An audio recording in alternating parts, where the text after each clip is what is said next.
G'day, Starlo here, and welcome to my third Cutting Edge Fishing Wisdom podcast. In the first two episodes, I talked about what I chose to call Soft Plastics 101, the absolute basics of successful fishing with soft plastic lures. In the process, I delved briefly into the history of these lures and why they work so well.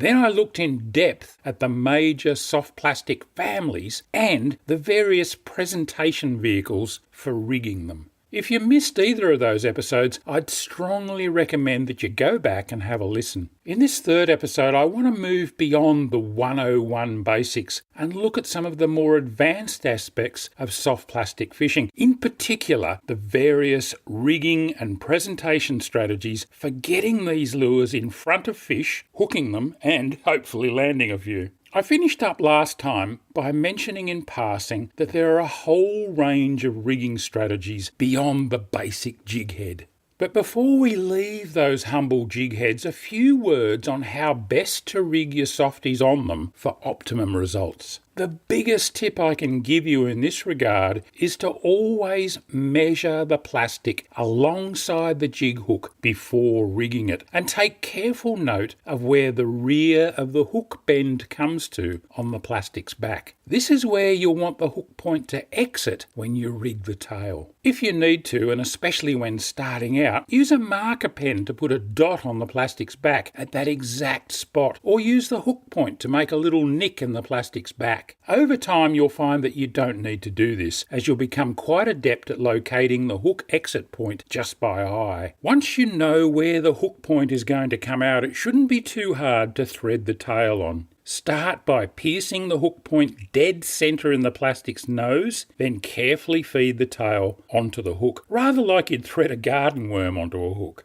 Bring the point out at that pre-measured spot, pull the tail straight, and you should be in business, although I'll talk about some further tweaks and tests in a few minutes. Moving beyond the basic jig head, there's also a range of quite radically different presentation strategies and vehicles for presenting plastics, and all of them have at least some application to the local scene.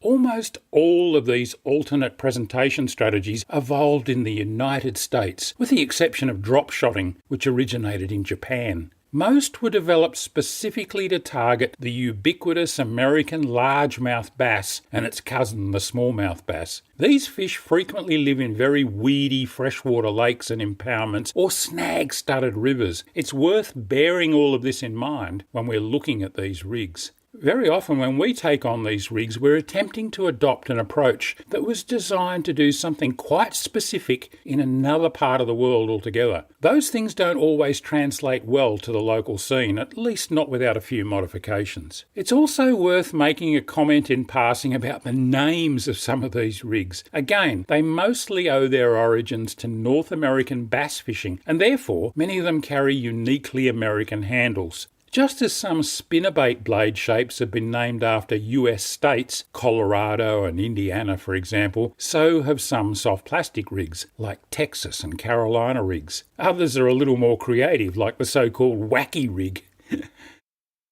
To make things even more confusing, there seems to be a degree of flexibility in the precise definition of some of these descriptions, and a propensity for Australian writers and editors to sometimes get it completely wrong. For example, I've regularly seen running Texas rigs incorrectly described as Carolina rigs in some local publications. There isn't time for me to go into great detail on all of these rig variations here, but there's plenty of information about them online and on YouTube, should you wish to broaden your horizons. However, one thing a lot of these rigs do share is the use of what are called worm hooks. These worm hooks are amongst the most popular presentation vehicles for softies after leadhead jigs. So, what are worm hooks?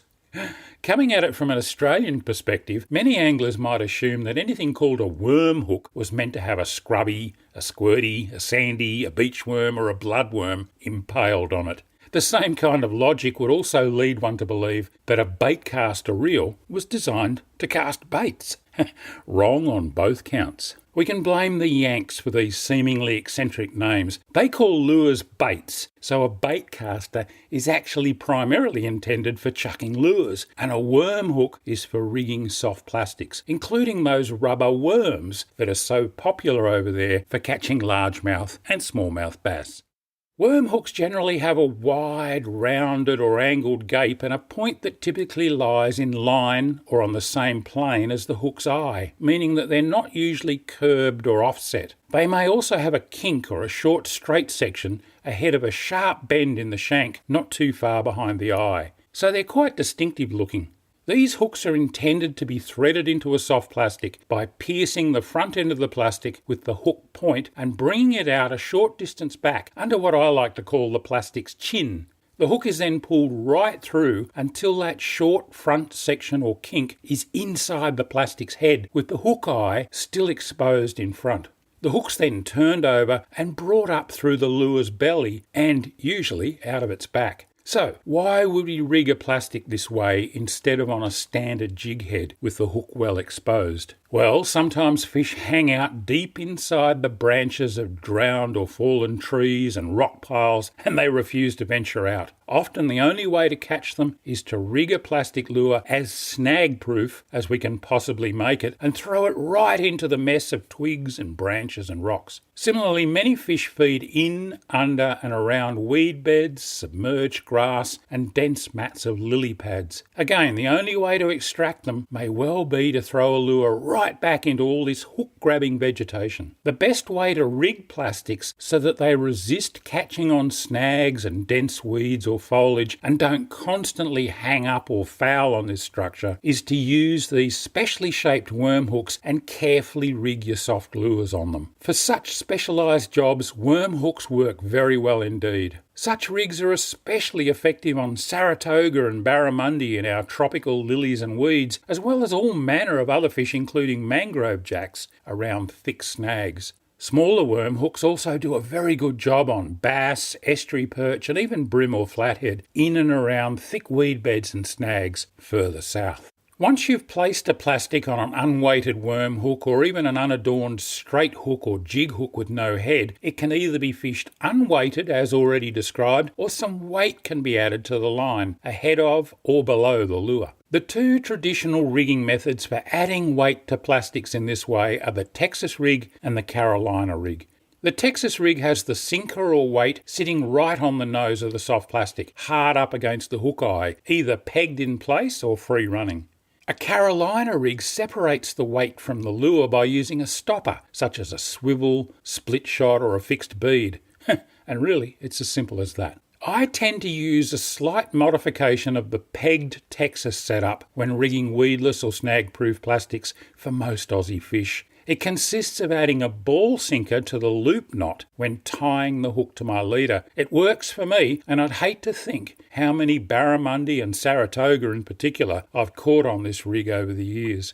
Split shotting and drop shotting are two other weighting techniques worth knowing about when using soft plastics. Split shotting involves the addition of a split shot or two in front of a rigged soft plastic, while drop shotting presents one or more soft plastics on a paternoster or dropper style rig with the weight attached below the lure. Both strategies have their place.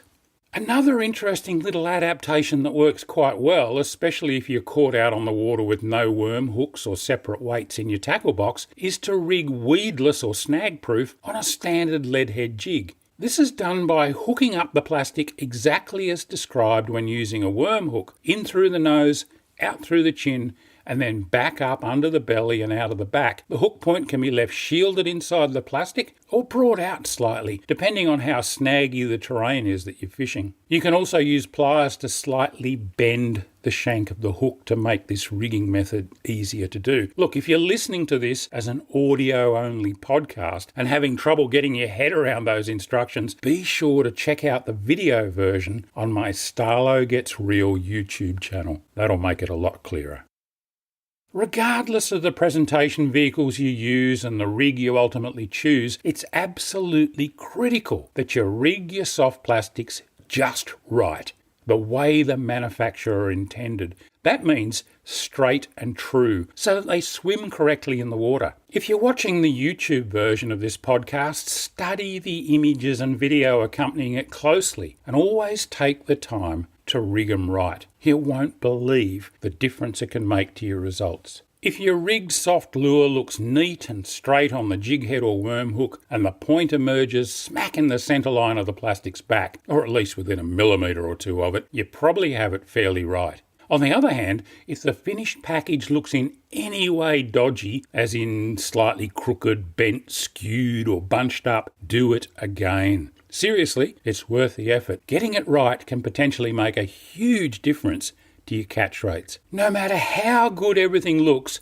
you should never cast a rigged soft plastic and begin fishing with it before dropping it in the water on a short length of line at your feet or beside the boat or kayak and pulling it along for a metre or so to check its action. Do this every single time you rig a plastic.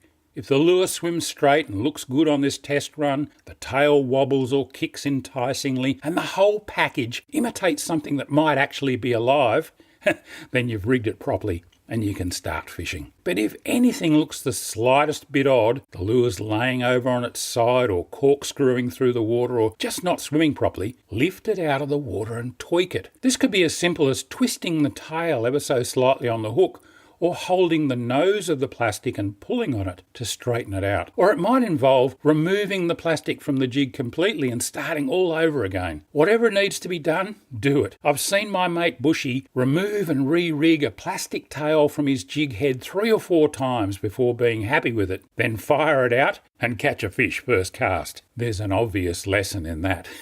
I can't stress strongly enough how much difference a little bit of attention to detail can make when it comes to rigging your soft plastics. Getting it even 10% wrong can decrease your strike and hookup rate by 90%. True story.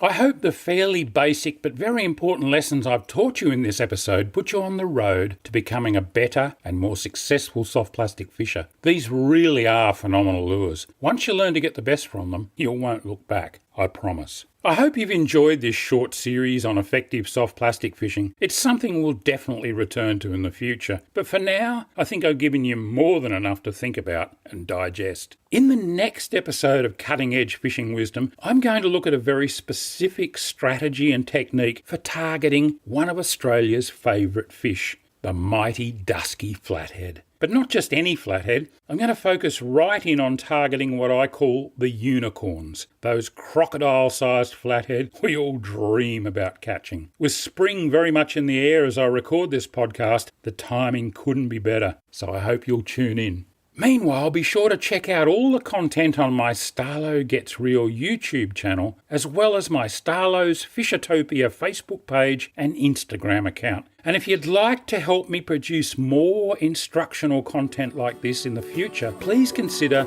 buying me a coffee or shouting me a beer. Just go to buymeacoffee.com/Starlo to find out how.